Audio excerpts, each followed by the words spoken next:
May nagmamagaling pa na dapat daw ay hayaan si Mr. Saldico na maglabas ng apostilled affidavit. Bakit kailangan akong palaging pinapasaringan? Ano po ba tayo rito? Nagtatakip po ba talaga tayo? Para sa Pilipino, walang fake news, walang sinasanto, laban sa korap, laban sa abuso, para sa katotohanan, Pinoy Insight, boses ng Pilipino.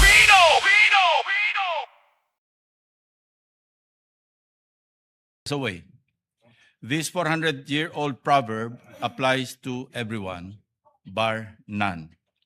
Since getting the required majority signatures for this representation to be able to report out on the floor your Blue Ribbon Committee's partial committee report on the flood control saga seemed doomed from the time we first routed the same last February 11, 2026. I am compelled to stand before you on a matter of personal and collective privilege, and for good reasons.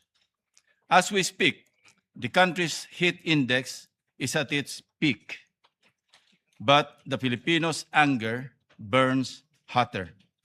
Gaano man katindi ang sikat ng araw, hindi nito matatabunan ang galit ng ating mga kababayan na nalulunod pa rin sa gitna ng kapabayaan at kasakiman sa salapi ng ilang tiwaling opisyal ng gobyerno.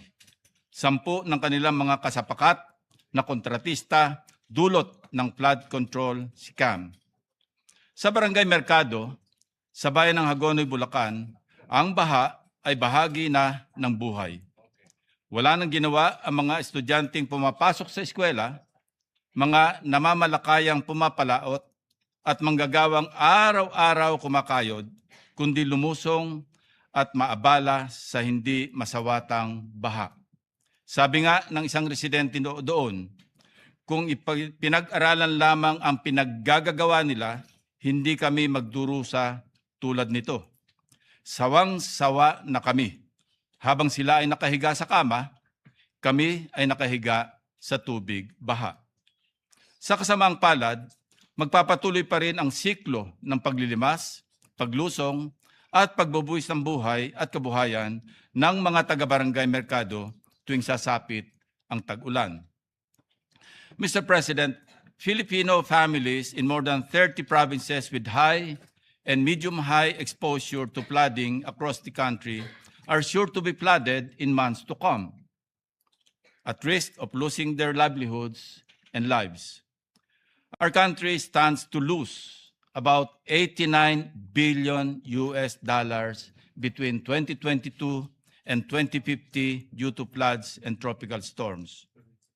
Again, as we speak, the Philippines remains at the top of the World Risk Index 2025 among 193 countries worldwide as the most disaster-prone country due to high exposure to floods, typhoons, and other natural hazards. These are only some of the reasons why I must speak today. Mr. President, while the partial committee report circulated to the committee members nearly 3 months ago remains pending for sponsorship, I cannot ignore the public's urgent demand for transparency regarding the flood control scandal. Therefore, as chairman of the Committee on Accountability and Public Officers and Investigations, I rise today to deliver the chairman's progress report. This progress report contains the findings of the partial report, which is grounded but not limited to the 7 exhaustive public hearings in aid of legislation conducted by your committee on what stands as the largest corruption scandal in Philippine history. This also touches on the proceedings of the 8th and latest hearing and on other key matters of urgent concern to the succeeding public inquiries. Again, for the record, the partial committee report was circulated on February 11, 2026 to the members of this committee for thorough study and consideration. As provided in our rules, Section 1, Article 5, Blue Ribbon Committee Rules, committee reports must be signed by a majority of the committee's members before they can be filed with the Bills and Index Division of the Senate. Given the scale of the investigation and the details of the discussion, which, as you all know, reached more than 400 pages, sans the annexes, each member has been afforded more than sufficient time to examine and scrutinize the full substance of the report. Everyone is given a full opportunity to review and propose revisions, modifications, deletions, and corrections. In line with Senate practice, we have provided an advanced portable document format or PDF copy to every office to allow our members to sufficient time for review. Common sense lang sa isa nating kasamahan na pilit naghahanap ng original signed copy at ginawa pang dahilan sa hindi niya pagpirma. It should be understood that the digital version serves as the formal notification of the report's contents, Mr. President. To date, almost 3 months have passed. Only 7, including the President, Chairperson, and the Senate President, have affixed our signatures to this draft. I therefore thank our colleagues, Senator Erwin Tulfo, our Vice Chairman, Senator Risa Ontiveros, Senator Bam Aquino, Senator Kiko Pangilinan, and the latest, Senator Rafi Tulfo, who have signed the partial report. And while I disagree with those who have not, let me state for the record, Mr. President, that I respect their decision even as I understand whatever reasons they have for not signing. Bottom line, it is their right as senators of the Republic. Nonetheless, it bears heavy emphasis. Most of the findings of the partial committee report are no longer new, and first view, they have already been validated, if not overtaken, by current events. In fact, the report may be pending, or while the report may be pending, the wheels of justice have already begun to grind. And I take pride in saying, in line with the direction of our report. Mr. President, the Blue Ribbon Committee is a heavy cross to bear, where every move is scrutinized and every intention is questioned. But we shoulder on and forge ahead. In my more than 50 years of public service, I cannot recall experiencing a situation where I am in now, a zero-sum outcome, whichever path I trek in the crafting of the partial committee report. Never mind the trolls and critics who have been operating like clockwork. To them I say, I have built my career and my reputation over decades on a simple principle, that noise never overpowers duty, and intimidation never silences me.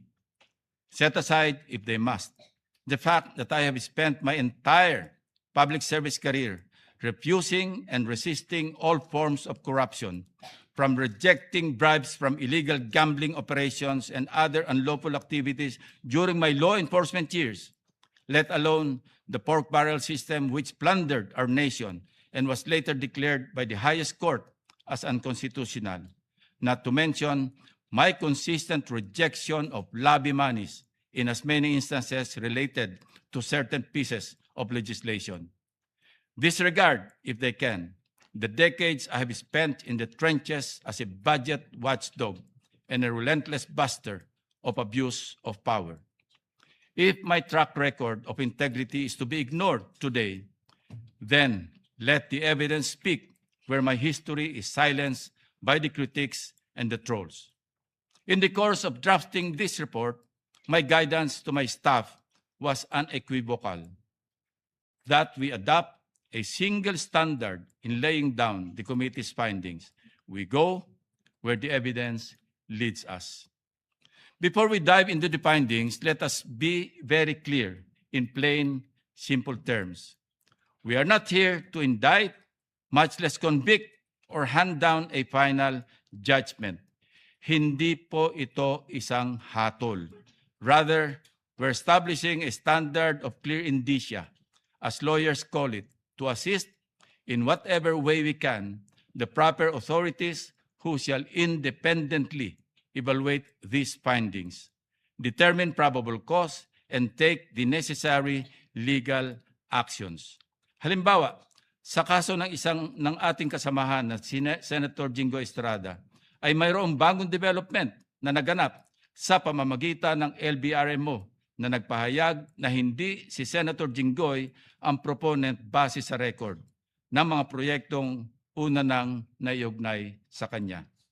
Nonetheless, Mr. President, let me be uncompromising. In this long course of inquiry, the Filipino taxpayers are the complainant. Our duty to them is to answer three fundamental questions. Number one, where did the money go?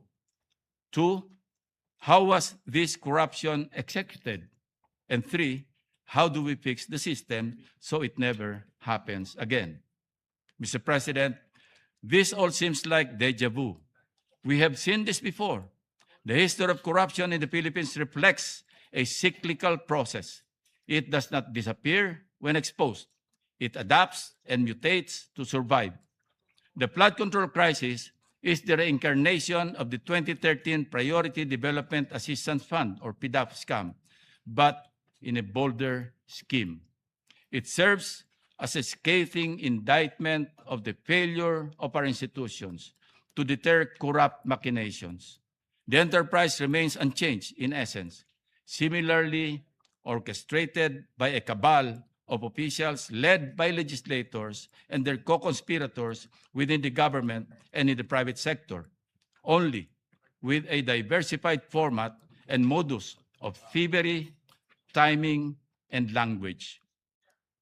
Like floodwaters, these activities seep into institutions and areas of least resistance, flowing into and exploiting new channels where illicit rewards abound and oversight is weakest. Mula sa masilimuot na investigasyon, ilalatag ko ang synthesis ng findings ng komite sa 5 bahagi. Una, napatunayan sa mga pagdinig na ang problema sa baha ay hindi nag-ugat sa kakulangan ng pondo. Instead, the scale of funding coupled with weak internal controls and criminally complicit oversight made the sector an attractive target for systematic plunder of the public treasury, effectively leaving our citizens exposed to a deluge of misery. Ito ang nilalaman ng Part 1 ng ating findings. Second, the anatomy of this flood control anomaly is inherently parasitic, characterized by a network of actors spanning the highest levels of authority. Hence, Part 2 of the findings clearly laid out how the anatomy works. From utilizing an institutionalized workflow deeply entrenched within the bureaucracy, employing mechanisms so brazen and gross that they either compromise, recruit, and or bypass oversight. Third, ang flood control mess ay representasyon ng sukdulan at nakakarimarim na evolution of the pork barrel system. In this scheme, corruption takes different forms and names, from congressional slabs of pork, now euphemistically rebranded as allocables, leadership funds, and insertions, extending their reach even to the unprogrammed appropriations under the General Appropriations Act. Part 3 details the scheme's stark similarities to that of the pork barrel scam from language to operations. Fourth, the case of Bulacan First District Engineering Office serves as a microcosm of the systemic rot. It provides a blueprint of how flood control funds are diverted, revealing the interconnected systems that facilitate the corruption. Fifth, and finally, the dire consequences of this institutionalized plunder are not merely financial. They are felt in the structural erosion of our democratic institutions, the profound disenfranchisement of the Filipino people, and the tearing of the moral fiber of the country. Now we ask, where did the money go? Evidence on record shows how the flood control corruption scandal exposed a systemic, coordinated, multi-actor process, isang malawakang sabwatan na ginawang gatasan ang mga proyekto para sa flood control. Ang pattern ng korupsyon ay systemic at parasitic, magkakaugnay mula sa mga aktor, mekanismo at workflow. Who are the actors? In the course of the hearings, we have identified key actors who were implicated in the flood control anomalies and classified them into 8 groups. Ang partisipasyon ng mga aktor na ito ay hindi limitado sa isang grupo lamang. Sila ay maaring gumalaw sa iba't ibang kapasidad, sabay-sabay o nagpapalit-palit, depende sa pangailangan ng kanilang operasyon.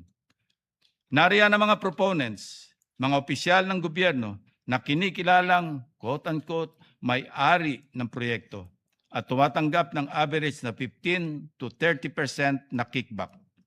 Mga bagmen or intermediaries, sinasabing authorized representatives and emissaries of the proponents, DPWH facilitators and coordinators, mga senior level officials who coordinated with proponents, facilitated the respective project proposals, accepted their demand for commitments and other activities related to the flood control anomaly process.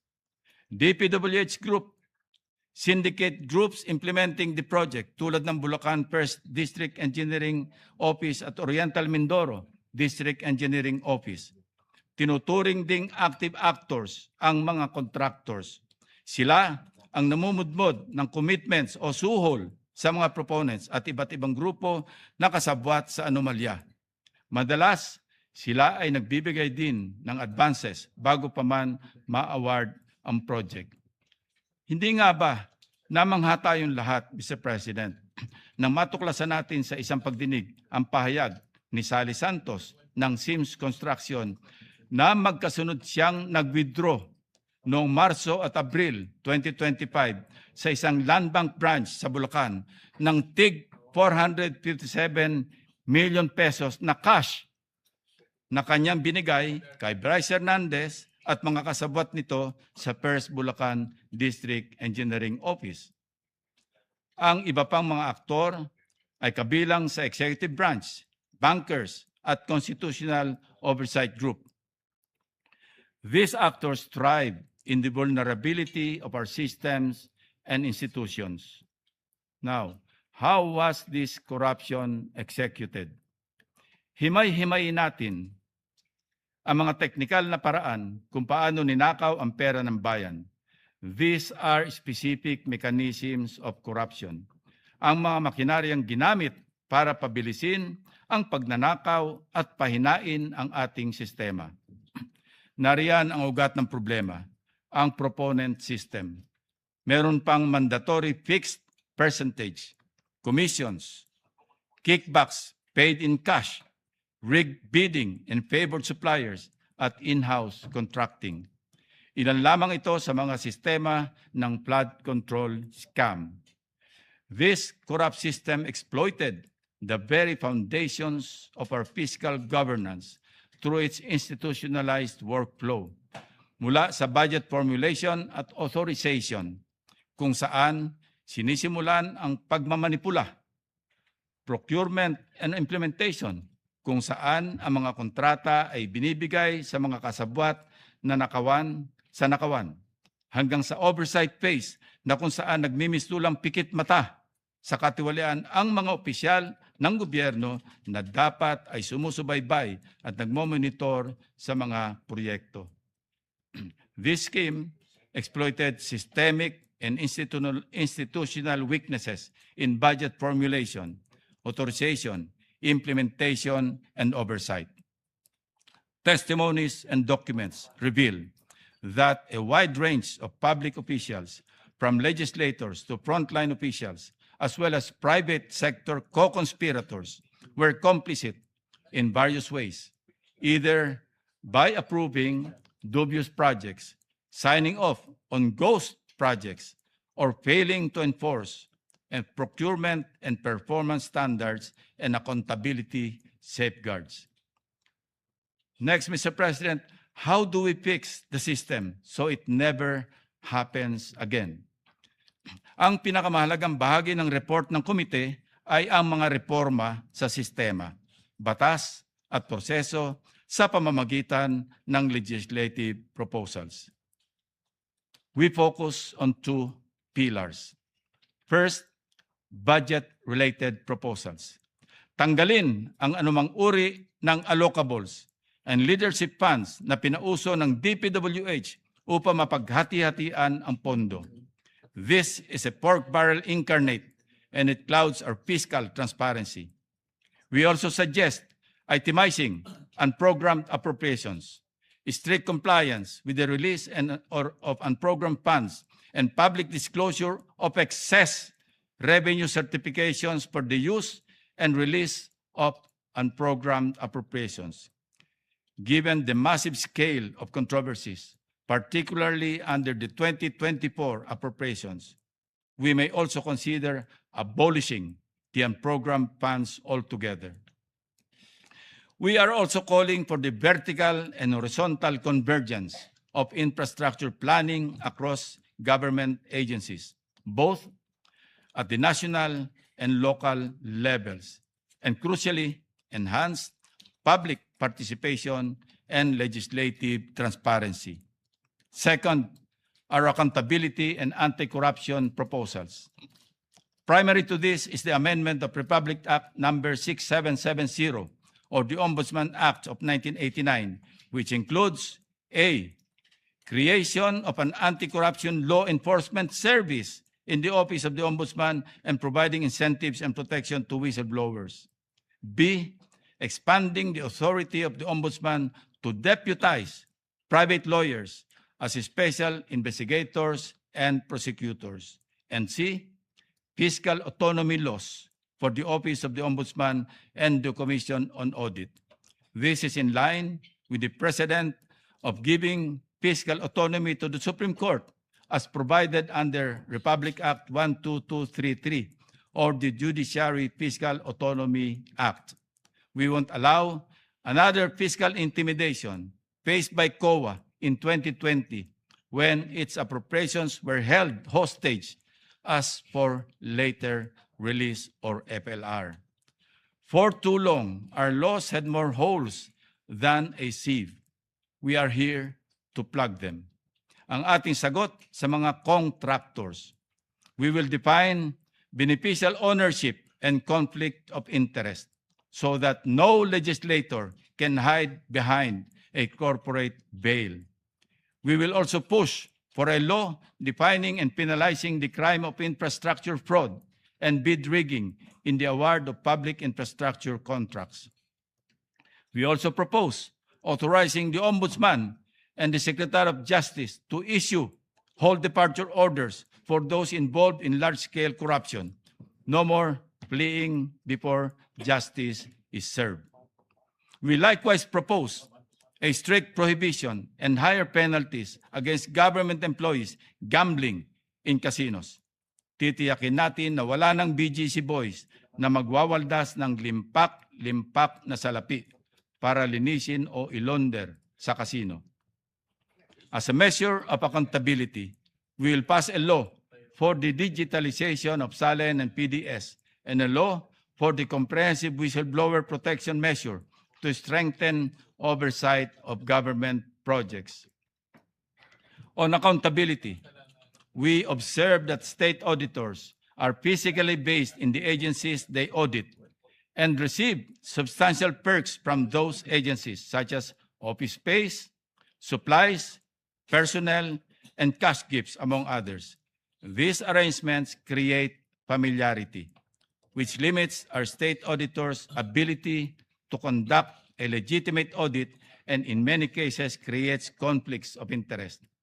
Hence, we are proposing a law that will facilitate and support the withdrawal of COA auditors and the recall to the Central Home Office from their auditee agencies to ensure independent and accountable reporting. We also propose a law to provide for a citizen's remedy and means for redress and compensation, similar to a taxpayer or a class action suit for citizens, group of citizens, or a community who may have been prejudiced or injured by defective, substandard, or inadequate public infrastructure. Mr. President, these legislative reforms seek to dismantle the very anatomy of the flood control scam, paralyzing corrupt actors, overhauling broken mechanisms, and severing the workflows that feed the systemic greed. Ito po sana ang legislative output ng komite na sa ngayon ay hindi pa natin ma-file. This is why we await our colleagues' signatures, a necessary step to move these reforms forward. Mr. President, in the proposed partial committee report, we recommended that several lawmakers be subjected to preliminary investigation as the evidence points to that course of action. That said, we acknowledge that the passage of time since the preparation of the report has overtaken certain aspects of these recommendations. This does not weaken the report. On the contrary, subsequent developments have reinforced our core findings. As of January this year, 4 key individuals who appeared before the Blue Ribbon Committee hearings were admitted to the Witness Protection Program. These witnesses include former DPWH Undersecretary Roberto Bernardo, former District Engineer Henry Alcantara, former NCR Regional Director Gerard Opulencia, and contractor Sally Santos. The executive branch has ordered a comprehensive review of flood control programs nationwide, including the creation of interagency task forces, stricter validation protocols for infrastructure projects, and enhanced transparency measures in public works spending. The Office of the Ombudsman has filed multiple criminal cases before the Sandigan Bayan against former and incumbent public officials, contractors, and private individuals in connection with alleged anomalous flood control projects, particularly in Bulacan and Oriental Mindoro. The charges include violations of Anti-Graft and Corrupt Practices Act, as well as malversation of public funds through falsification of public documents under the revised penal code. Parallel investigations by the Department of Justice led to the creation of special panels of prosecutors tasked to handle at least 5 ghost flood control projects in Bulacan, with prosecutors recommending the filing of graft, malversation, perjury, and falsification charges after evaluating affidavits, audit findings, and sworn testimonies of engineers and whistleblowers. Several of these cases have already been submitted for resolution, while others remain under preliminary investigation. Proceedings are now underway before the Sandigan Bayan, which has begun issuing orders on preliminary matters. The NBI has conducted fact-finding operations and case build-up that led to the filing of complaints against respondents linked to the flood control scheme. The Anti-Money Laundering Council, Mr. President, complemented these efforts by initiating financial intelligence investigations. It has secured multiple freeze orders from the Court of Appeals, with over 21.8 billion pesos in assets frozen as of April 30, 2026, linked to irregularities in flood control projects.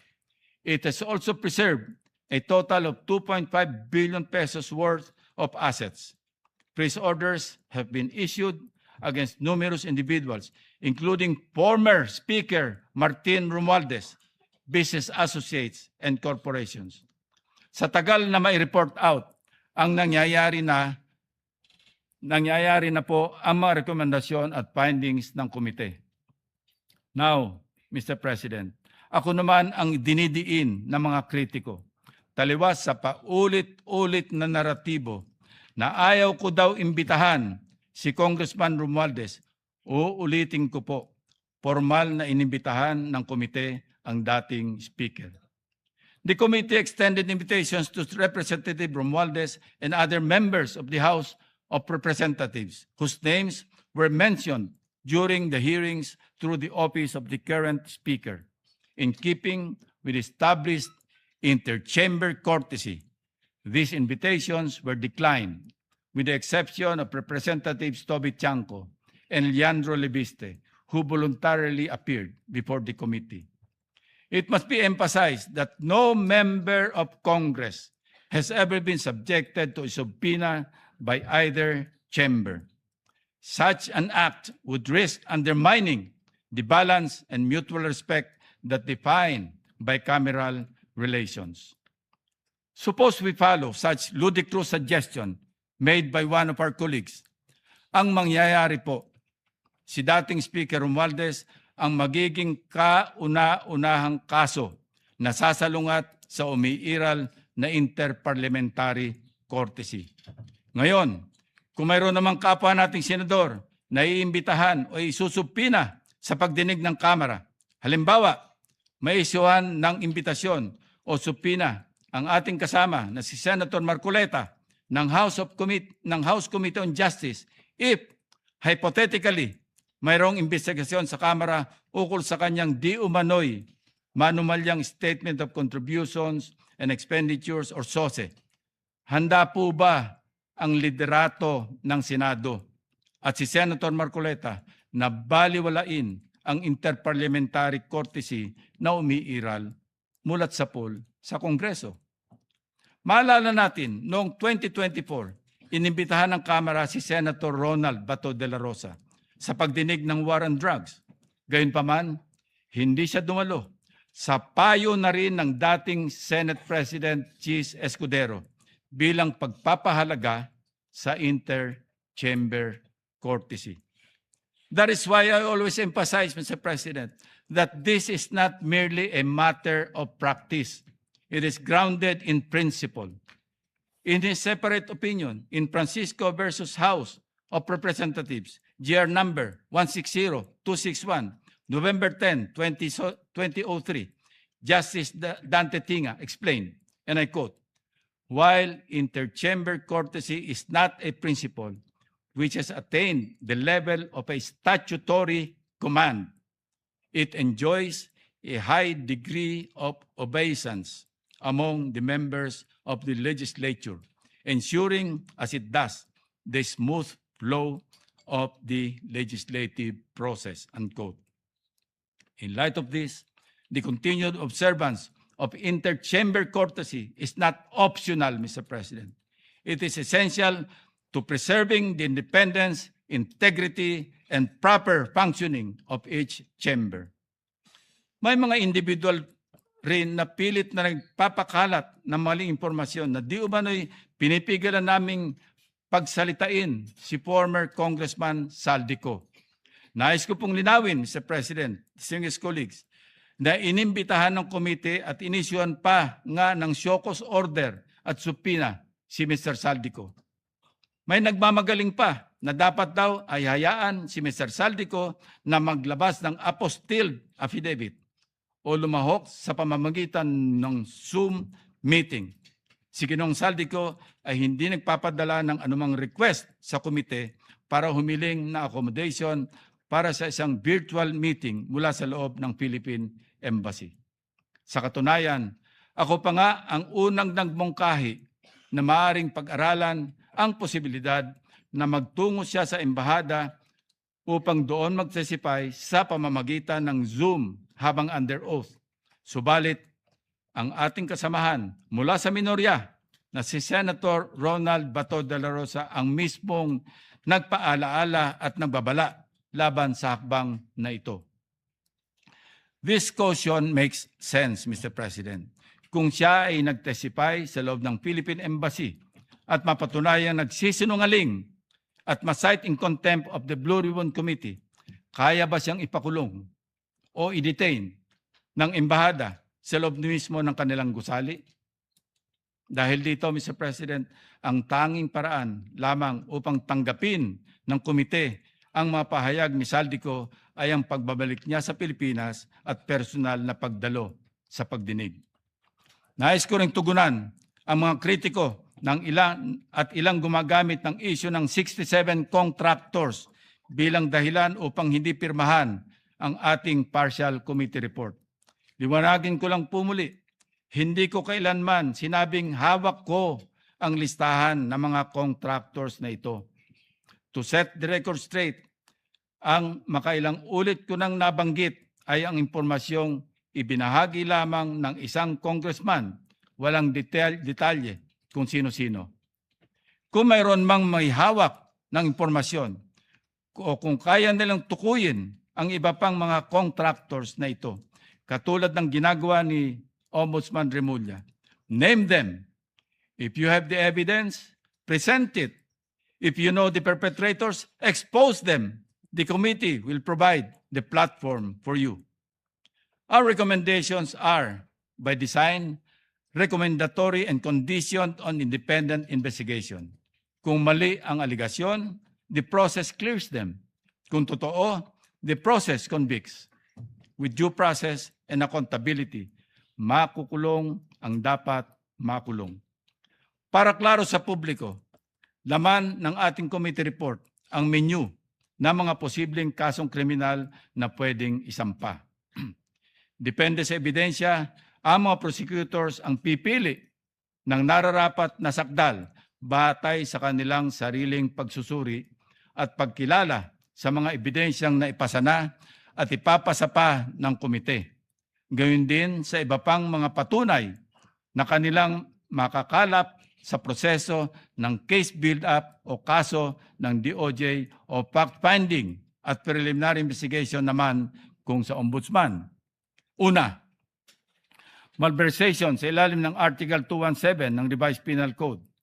Ang accountable officer, ang pangunahing may sala o principal, ngunit ang mga kasabwat o co-conspirators, kabilang ang mga non-custodian public officers at pribadong individual, ay maaari ring managot para sa diversion of funds maging sa ghost at substandard flood control projects. 2. Direct bribery, bribe-giving or pagbibigay ng suhol at korupsyon sa ilalim ng Revised Penal Code Article 210. Ang siste ng quid pro quo sa flood control scam ay nasa anyo ng pagmamanyobra ng mga proyekto, pagpapadali ng mga award, pagpapabilis ng paglalabas ng pondo, pagpirma, natapos na umano ang proyekto o ang paggamit ng posisyon upang bigyan ng pabor ang mga kontraktor. Maaari ring ituring na sabwatan o conspiracy sa direct bribery. 3. Sa ilalim ng Section 3A ng Anti-Graft and Corrupt Practices Act o RA 3019, maaaring makasuhan ang mga opisyal ng gobyerno na kasabwat sa flood control anomalies dahil sa panghihikayat, pag-uudyok o pag-impluensya sa isa pang opisyal ng pamahalaan na magsagawa ng gawaing labag sa tuntunin at regulasyon na may kaugnayan sa kanyang opisyal na tungkulin. Kabilang din ang pagpapahintulot sa sarili na mahikayat, maudyukan o maimpluwensyahan na gawin ang nasabing paglabag o pagkakasala. Sa ilalim ng Section 3B ng parehong batas, krimen ang paghingi o pagsusulisit ng kickbacks, porsyento, commissions, obligasyon at anumang forma ng benepisyo para sa sarili o para sa ibang tao na may kaugnayan sa anumang kontrata o transaksyon sa gobyerno. Sa pagdinig ng komite, malinaw itong nakita sa pamamagitan ng direktang ebidensya o sa mga circumstantial na katibayan, pati na rin sa nailantad na workflow at delivery ng mga kickbacks. 5. Section 3E ng RA 3019 ukol sa undue injury o unwarranted benefits.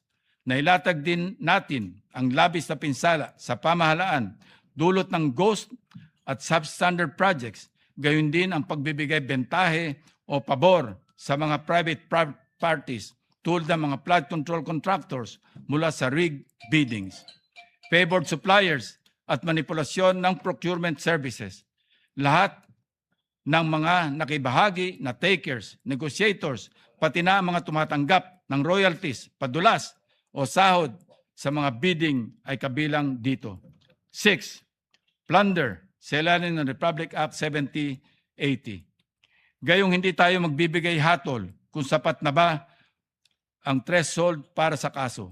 Tungkulin ng komite na ilantad ang paulit-ulit na sistema at ang malawakang saklaw ng katiwalayang ito na malinaw na hudyat ng pattern of predicate offenses sa ilalim ng RA 7080. Ang mga ebidensyang nakuha ay isusumite sa Anti-Money Laundering Council at verification upang mabusisi ng husto.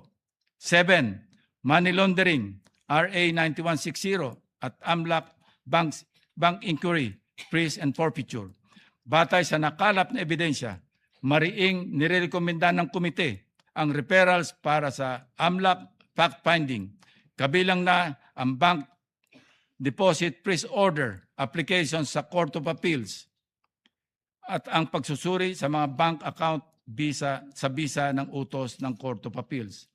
8. Falsification, false identities, procurement documents falsification, ang paggamit ng mga fake IDs at pineking dokumento ay tinuturing na mga evidentiary links at gagamitin ng ang mga ito para masuri ang pinagmulan ng proceeds ng krimen, gayon din ang paraan ng pagkuha nito at ang mga rutang ginamit sa money laundering. 9. Ang perjury, false sworn statements, certifications, sa ilalim ng Revised Penal Code, Article 183, naman ay para sa pagpapatunay ng material, probable or provable falsehoods. 10. Bid rigging, collusion, RA 10667, procurement reform, RA 12009. Ang sabwatan sa bidding ay tinuturing na procurement fraud at pinsala sa malayang kompetisyon. Pinupinteriya ng Competition Act ang bid rigging dahil pinapalitan nito ang fair market competition at pinapaboran lamang sa mga kartel. 11. Ethics, conflict of interest sa ilalim ng RA 6713 at SALN at divestment. Ang conflict of interest ang nagsisilbing enabling layer ng katiwalian. Mahalagang masukol ang mga magkakasala sa ilalim ng batas na ito dahil ang isa sa mga dahilan ng pananatili at paglalim ng flood control scam. Mr. President, this report is a referral and reform package. Simple lang, imbestigahan ng legal, alamin kung ano nangyari, bawiin ang kaya pang bawiin at ayusin ang batas para hindi doble bayad ang Pilipino sa buwis at sa dilubyo ng baha. As we move forward, the committee will continue the work it has carefully begun in these hearings. In the resumption of our hearings, we will scrutinize matters that need further scrutiny. Una, mas malalim at mabusising investigasyon hinggil sa usapin ng allocables at leadership fund. Pagtuunan ng pansin ng komite ang mga opisyal na dokumentong ating nakalap mula sa DPWH.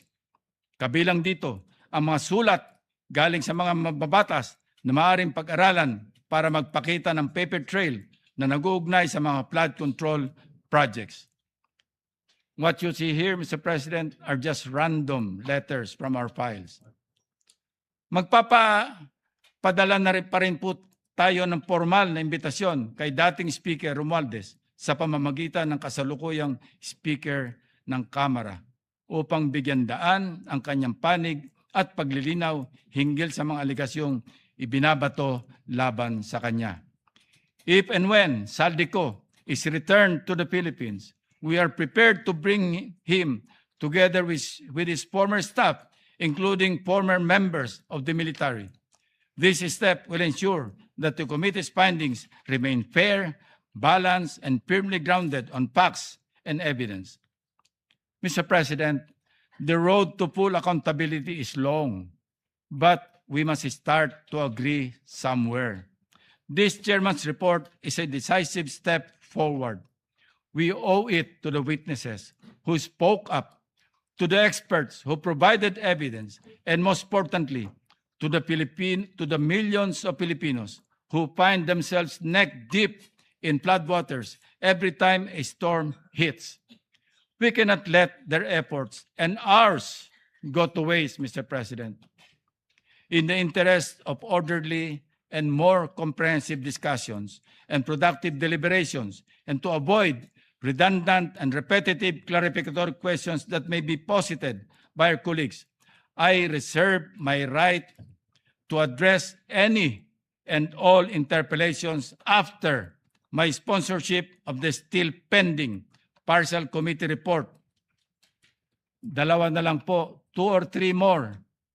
At pwede nang i-file sa Bills and Index Division ng Senado ang partial committee report. Until then, Mr. President, I am not yet yielding the floor. Thank you, Mr. President. Thank you. Majority Leader. We recognize our distinguished colleague from Tarlac. Senator Dante Marcoleta is recognized. Thank you, Mr. President. Mr. President, may I ask Senator Lacson if he wishes to yield some questions by way of interpellation?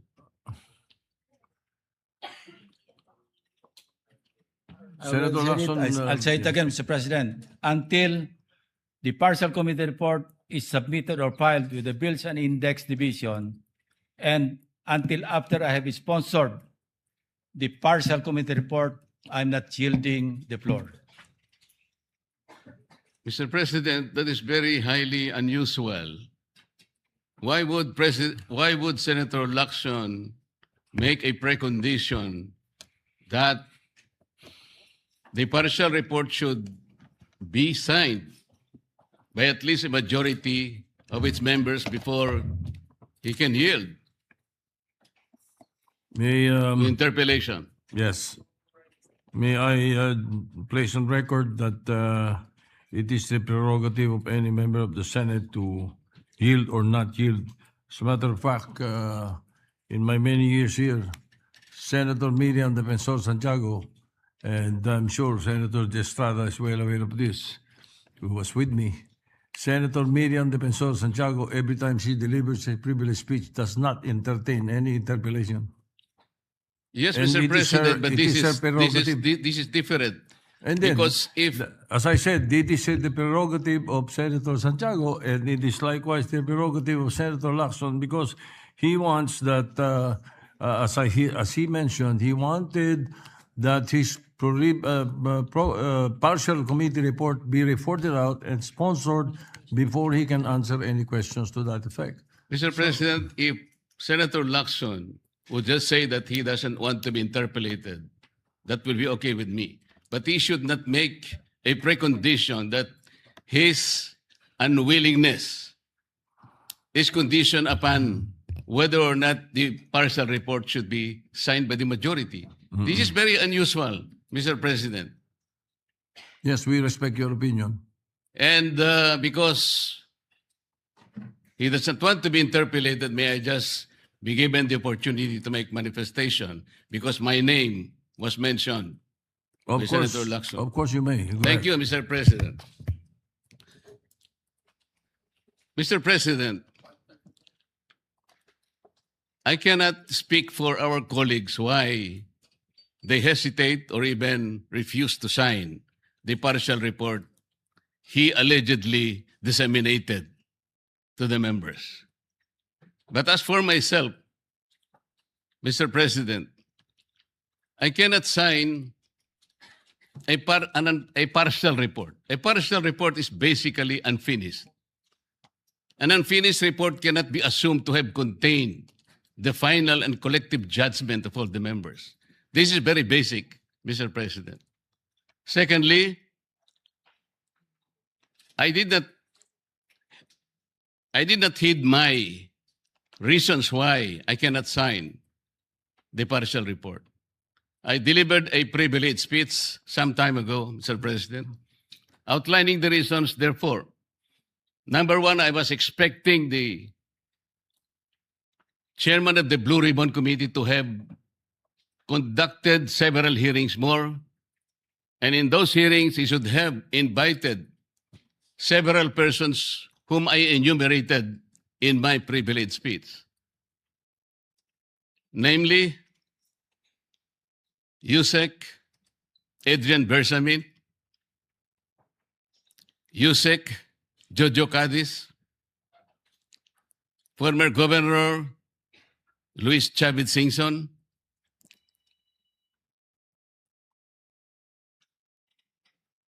former Speaker Martin Romualdez, former Congressman Saldico by way of an apostilled sworn statement, because this is very, very possible.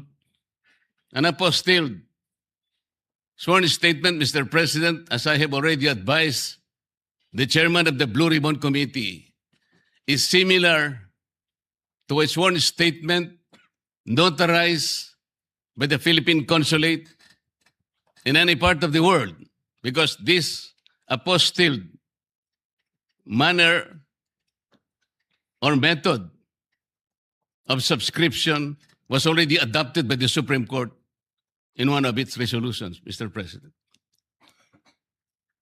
I also advocated that the 18 ex-soldiers be immediately be invited because they have so much to say. Because I thought he said, and he emphasized at some point, that wherever the evidence is, the BRC will be led there too, Mr. President. Ang sabi pa po niya, Mr. President, hindi option yung interparliamentary courtesy. At kung ako po ba'y tatawagin pala sa mababang kapulungan dahil meron pala silang itatanong tungkol sa di umano ay mga donasyon na aking tinanggap. Mr. President, I will willingly present myself with or without invitation. They just have to suggest to me that they wanted me there. I will go there, Mr. President. Interparliamentary courtesy is between the two chambers, Mr. President. Tayo-tayo po ang pinag-uusapan na maggalangan doon. Pero ang nangyari, Mr. President, ang ating boss, ang mga amo natin, ang taong bayan, ang hindi na po iginalang. Hindi lang pangbabastos sa mga taong bayan ang ginawa ng mga magnanakaw at kawatan nitong flood control projects. Igagalang pa ba natin, Mr. President, ang mga tinutungo ng ebidensya na sangkot ang mga taong gusto nating ipatawag in this chamber? Gagamitin pa po bang isang dahilan na kailangan nating maggalangan kung sila mismo ay hindi na iginalang ang taong bayan na ngayon ay halos nagdurusa na? Tama po, sinabi niya kanina, Mr. President, talagang mainit ang panahon. Ang heat index ay talagang sumadsad na talaga sa pinakamainit na bahagi. Ngunit ang lalong nagpapainit nito, Mr. President, ay yung kawalan ng political will na ipagpatuloy ang pagdinig. Kahit na lantaran na nandun na talaga ang mga ebidensya. Bakit po hindi tayo tumawag ng pagdinig, Mr. President? Inimbita si Governor Luis Chavez Singson. Sa pagkakalam ko sa mga accounts na nababasa ko, he was invited to appear on April 14. At binigyan po siya ng pagkakataon hanggang April 7, hanggang alas 5 ng hapon, na ihain ang kanyang sinumpaang salaysay.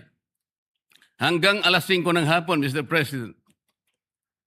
Ngunit 9:15 ng umaga, ipinaabot sa bahay ng dating gobernador na kinakansela na po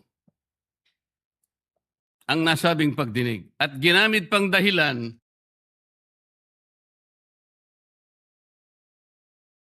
paano po nangyari yun, Mr. President? Binigyan siya hanggang alas 5 ng Abril 7 na isubmit. Sa pagkakaalam ko po, nandun na siya sa Maynila at nanananghali. Pagkatapos na itutuloy siya sa opisina ni Senator Lacson para ihain yung sworn statement na kanyang inihanda. Bakit po kinakailangang dumating pa si Saldico? Inihintay siguro ni Saldico, Mr. President, ideklara lang ng chairman ng Blue Ribbon Committee, i-apostil mo lang yan kahit nasaan ka sa anumang bansa ka sa Europe, tatanggapin ng committee yan. At pagkatapos hahayaan ka namin sa pamagitan ng Zoom ay pumayag ka at iimbitehan ka namin para sa isang special na pagdinig kung yan ang gusto mo. Yun lang siguro gusto niyang marinig.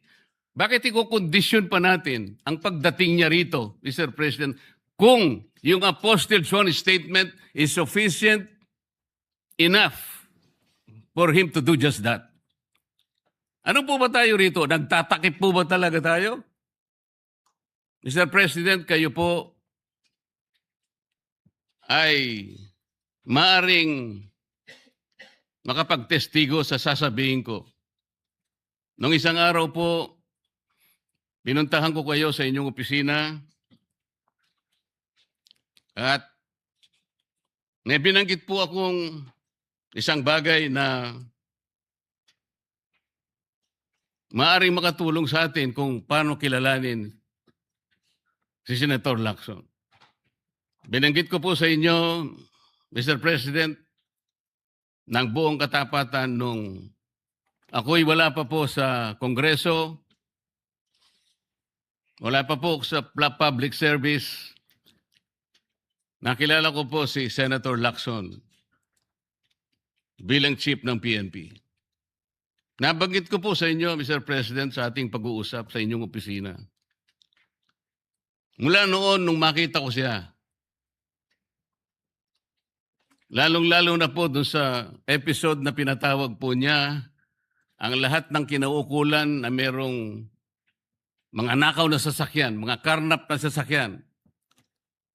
Naalala ko po na sinabi niya, Mr. President, lahat ng mga ninakaw na sasakyan, dalhin niyo rito sa Camp Crame. No questions asked. Dahil palagi po akong dumadaan sa EDSA, Mr. President. Dahil opisina ko po sa Ortigas, nakita ko pong nakabunton lahat talaga ang mga ninakaw na sasakyan. Talaga pong hinangaan ko, Senator Lacson. Walang nakagawa nun sa aking palagay kung hindi siya lang.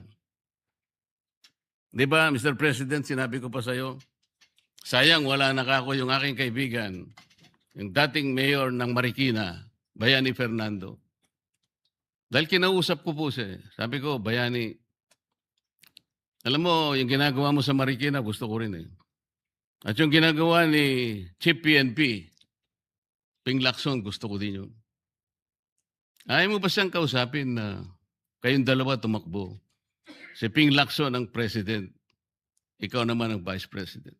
Kinuwento ko sa iyo yan, Sir President. Bakit ko po sinasabi ngayon ito, Ginoong Pangulo? Nung umpisa po talagang ganun na nakita ko po eh. Yung kanyang kagustuhan na maayos natin ang ating bansa. Yung sinasabi niyang track record, maring nung umpisa nandun po yun eh. Hindi ko ikukwento ito kung hindi talagang hinangaan ko siya. Noon. Pero bakit ngayon po ay nagkaiba, Mr. President? Parang yung pedestal na aking hinangaan, yung alamat na nandoon, unti-unting gumuho. Nalulungkot po ako at nangyari yun, Mr. President. Ang sabi ko pa nga hindi ba tayo dapat maglaban-laban dito eh. Ang kapakanan ng mamamayan ng ating bansa, ang importante rito po eh. Yung direksyon natin. Bakit kailangan akong palaging pinapasaringan?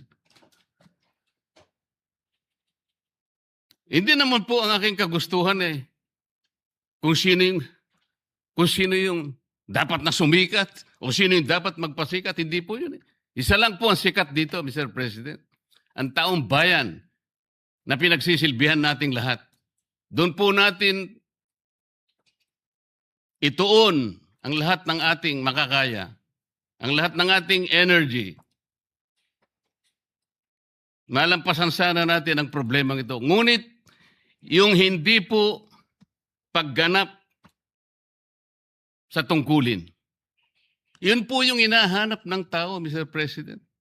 Napakainit na po ng panahon talaga. Pinapag-iinit pa ng paghihintay nang hindi malaman hanggang kailan maghihintay ang taong bayan. Ano po ba ang dahilan kung bakit nagkaroon siya ng privilege speech ngayong hapon? Para saan? Para saan? Hindi po ba mas maganda na kumpletohin natin yung report? Hindi partial. Ano yun? Partial final? O partial provisional? Paano ko po malalaman, Mr. President, kung hindi po ibinigay yung hard copy? Pipilitin akong basahin na nandun lamang sa online. Binigyan lamang kami ng isang file para doon kuhanin namin kami mag-print. Paano ko ba ikukumpara po yung ipinrint ko? Hindi ko naman alam kung sinong gumawa nun dahil wala nga pong pirma yun eh. Doon lang sa paraan na yun eh. Nagkakaroon na po ng agam-agam eh. Pagkatapos ayaw pa nilang mag-interpolate. Nasa sa kanya po yun, Mr. President. Pero ako po, ang tanging hangarin ko lamang, ayusin natin lahat ito. Sabi nga po niya, hindi makakalimutan ng taong ito at talaga naman pong hindi malilimutan sapagkat ito na po yata ang pinakamalawak na nakawan sa kasaysayan ng ating bansa. Salamat po, Mr. President.